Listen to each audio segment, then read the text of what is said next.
Holy Bible. 2 Samuel. Chapter 11. The second book of Samuel. Otherwise called the second book of the Kings. David lies with Bathsheba, and she conceives. He then arranges for the death in battle of her husband, Uriah. Chapter 11. And it came to pass, after the year was expired, at the time when kings go forth to battle, that David sent Joab, and his servants with him, and all Israel, and they destroyed the children of Ammon, and besieged Rabbah. But David tarried still at Jerusalem.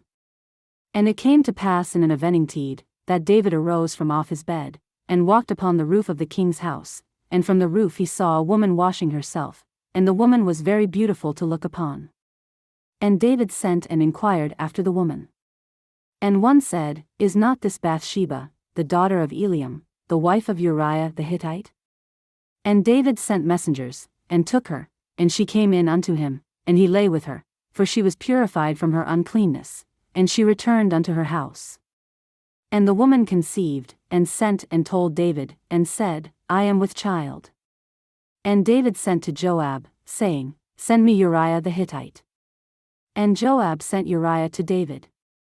And when Uriah was come unto him, David demanded of him how Joab did, and how the people did, and how the war prospered.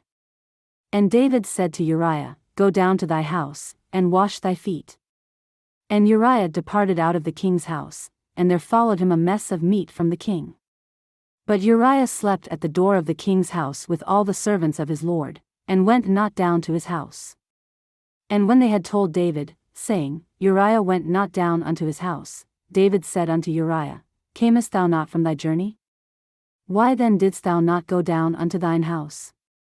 And Uriah said unto David, The ark, and Israel, and Judah, abide in tents, and my lord Joab, and the servants of my lord, are encamped in the open fields. Shall I then go into mine house, to eat and to drink, and to lie with my wife? As thou livest, and as thy soul liveth, I will not do this thing. And David said to Uriah, Tarry here today also, and tomorrow I will let thee depart. So Uriah abode in Jerusalem that day, and the morrow. And when David had called him, he did eat and drink before him, and he made him drunk, and at even he went out to lie on his bed with the servants of his lord, but went not down to his house. And it came to pass in the morning, that David wrote a letter to Joab, and sent it by the hand of Uriah. And he wrote in the letter, saying, Set ye Uriah in the forefront of the hottest battle, and retire ye from him, that he may be smitten, and die. And it came to pass, when Joab observed the city, that he assigned Uriah unto a place where he knew that valiant men were. And the men of the city went out, and fought with Joab, and there fell some of the people of the servants of David, and Uriah the Hittite died also. Then Joab sent and told David all the things concerning the war. And charged the messenger, saying, When thou hast made an end of telling the matters of the war unto the king. And if so be that the king's wrath arise, and he say unto thee, Wherefore approached ye so nigh unto the city when ye did fight?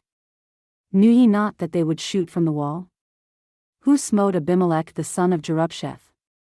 Did not a woman cast a piece of a millstone upon him from the wall, that he died in Thebez?